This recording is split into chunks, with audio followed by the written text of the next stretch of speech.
একটা কথা বলে দিই, ডাকসু মুভমেন্ট গত নভেম্বর মাসে শুরু করেছিলাম আমি।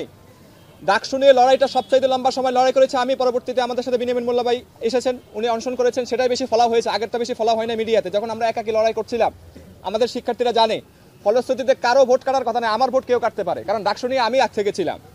আরেকটা কথা বলবো, যিনি জিএস থেকে বের হয়ে আসতে পারেন তিনি বিপিতে কেন বের হয়ে আসতে পারবেন না? অযোগ্যতাটা কোন জায়গায়?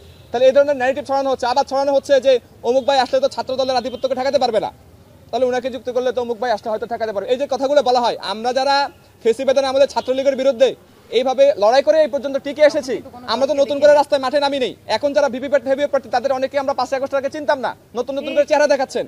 তো আমরা তো আগ থেকে লড়ে আসছি, যখন কোনো ব্যাকআপ ছাড়াই ছাত্রলীগের বিরুদ্ধে লড়তে পেরেছি, এখনো টিকে আছি।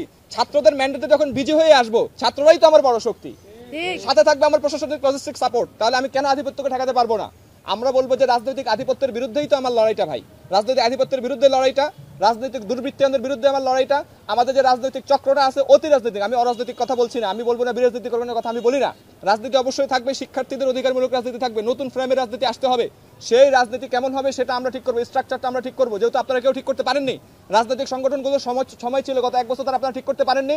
আমরা ডাকসু, এই জন্য আমরা ডাকসু মুভমেন্টে নেমেছিলাম, এবং ডাকসুর মাধ্যমে আমরা ছাত্র রাজনীতির নতুন ফ্রেম, নতুন কাঠামো, স্ট্রাকচার আমরা হাজির করবো ইনশাআল্লাহ। তো সেই সুযোগটা আমাদেরকে দিতে হবে, আমরা আশা করি ইনশাআল্লাহ আমরা পারবো। এবং শিক্ষার্থীদের কাছে বারবার করে আমি বলবো, আপনারা হচ্ছে কে নাজিরা বাজারে গিয়ে রাত্রে খাওয়ায়, কে ক্যান্টিনে খাওয়ায়, এবং হচ্ছে কার কি পরিমাণ কর্মী বাহিনীর মাঠে হাঁটছে, কি পরিমাণ হচ্ছে যে মিডিয়া হাঁটছে, এগুলো আপনারা না দেখে কারা আপনাদের জন্য কাজ করছে, কারা হচ্ছে নির্বাচিত হলে দলীয় এজেন্ডা বাস্তবায়ন না করে আপনাদের এজেন্ডা বাস্তবায়ন করবে। আমার কোনো দলীয় এজেন্ডা নাই, আমার এখানে কারো কোনো দলীয় এজেন্ডা নাই। তারা প্রত্যেকে বিজয়ী হলে ছাত্রদের এজেন্ডাই বাস্তবায়ন করবে, অন্য কিছু বাস্তবায়ন করার কোনো কথাই নেই তার জন্য। ফলশ্রুতিতে অনেকে আবার আরেকটা কথা বলেন যে যারাই বিজয়ী হয় তারা নাকি পরবর্তীতে রাজনীতি যায়, মানে এখন মনে করেন রাজনৈতিক সাজে পরবর্তীতে রাজনীতিক হয়ে যায়।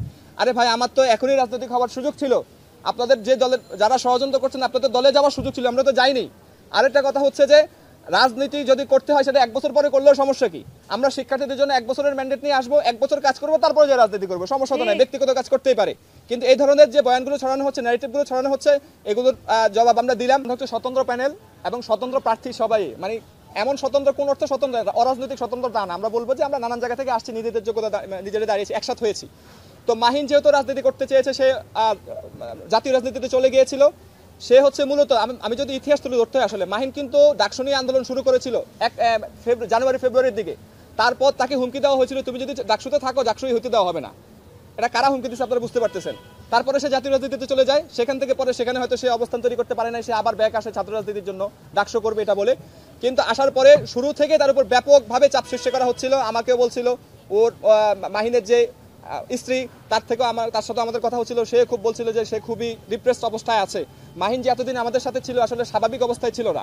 এবং একটা ব্যক্তির সমস্যা থাকতে পারে, মাহিনের নিজস্ব ব্যক্তিগত সমস্যা থাকতে পারে, দুর্বলতা থাকতে পারে, সেটা তার, সেটার বিচার করবে হচ্ছে আমাদের শিক্ষার্থীরা, তাকে ভোট দিবে না।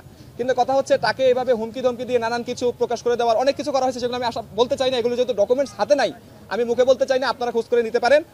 তো তার সাথে আমাদের আসলে ওই ধরনের প্রতিশ্রুতি না, আমাদের ছিল যে আমরা একসাথে লড়াই করব। যদি কোনো জায়গায় আমাদের কেউ যদি কোনো সমস্যা হতে পারে, কারো তো ব্যক্তিগত সমস্যা হতে পারে ভাই, ব্যক্তিগত সমস্যা থেকেও কেউ চলে যেতে পারে। তো ফলশ্রুতিতে সে এভাবেই গিয়েছে। আমাকে সে গতকাল রাতে জানিয়েছিল যে খুবই চাপের মধ্যে আছে, তার এলাকার লোকজন তাকে কল দিয়ে কান্নাকাটি করছে, তাদেরকে হুমকি ধমকি দেওয়া হচ্ছে, সে আর টিকতে পারছে না। আমি বললাম তারপর আপনি ভেবে দেখেন, অল্প আর সময় 2-3 দিন, শেষ মুহূর্তে ছেড়ে দেন না, যদি যান আপনার কিন্তু রাজনীতি শেষ। হয়তো সে চাপটা নিতে পারেনি, সেই জন্য চলে গিয়েছে। আমরা বলবো যে সেটা সে ভুল করেছে, আমরা আমাদের দিক থেকে একটুটুকুই বলতে পারি। আর জিএস পদে আমরা কাউকে সমর্থন দিব কি দিব না এই ব্যাপারে আমরা এখনো কোনো সিদ্ধান্ত নেইনি, কারণ হচ্ছে আমরা আসলে সমর্থন দেওয়ার মতো কোনো লোকজনকে এখনো পাচ্ছিও না। আমরা এটা নিয়ে বসেছি, আমরা ডিসকাশন করব। আর আমরা শুধু কাউকে সমর্থন দিব না, আমরা মনে করি সমর্থন দেওয়ার কিছু না, এটা তো শিক্ষার্থীরা ভোট দিয়ে বের করবে। আমরা কাউকে সমর্থন দেওয়ার মানে কি?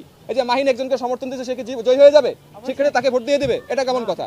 শিক্ষার্থীরা ভোট দিয়ে বের করবে, আমরা কাকে সমর্থন দিই না এটা কোনো ম্যাটার না। যারা জুলাইয়ের সামনে থেকে অভ্যুত্থানের নেতৃত্ব দিয়েছেন সব দলেরই বলবো, কিন্তু তারা আসলে নিজেরাই আর নতুন রাজনীতি আনতে পারেন না, তারা ব্যর্থ হয়েছেন। তারা এখনো ওই আগের রাজনৈতিক যে এই যে চাপা সৃষ্টি করা ভাই ব্রাদারের রাজনীতি, ভাই ব্রাদার কোরআনের রাজনীতি, এগুলোই আবার করছেন তারা। এটা খুবই আমাদের জন্য দুঃখজনক। আমরা চেয়েছিলাম, এই যে আপনারা ডাকসুতে দেখেন না, আমরা সামনাসামনি খুব হাসি মুখে চলতেছি, সব প্রার্থীর সাথে সাক্ষাৎ করতেছি।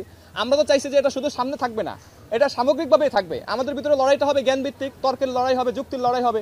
এসব যে ভিন্ন রাজনীতি, যে পিছন থেকে আপনার তথ্য বের করে দেওয়া, অপরের এসব করে দেওয়া, হুমকি দেওয়া, এগুলো চলবে না। কিন্তু সেগুলো তারা করছে। শেষ মুহূর্তে তারা শিক্ষার্থীদের উপর আস্থা হারিয়ে ফেলেছে। তাদের তো শিক্ষার্থীদের উপর আস্থা রাখার দরকার ছিল, তো শিক্ষার্থীরা তাদেরকে ভোটে জিতাবে। কিন্তু তারা শিক্ষার্থীদের উপর আস্থা হারিয়ে তারা এখন পিছনের টেবিলে নানান ধরনের কাজকর্ম করছেন।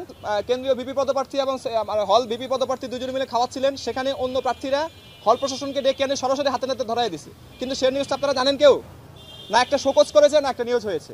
তাহলে এত অভিযোগ দেওয়ার লাভ কি? আমরা এই বলতে পারি আসলে কিছু করার নাই, প্রশাসন সম্পূর্ণ পার্সিয়াল আচরণ করছে।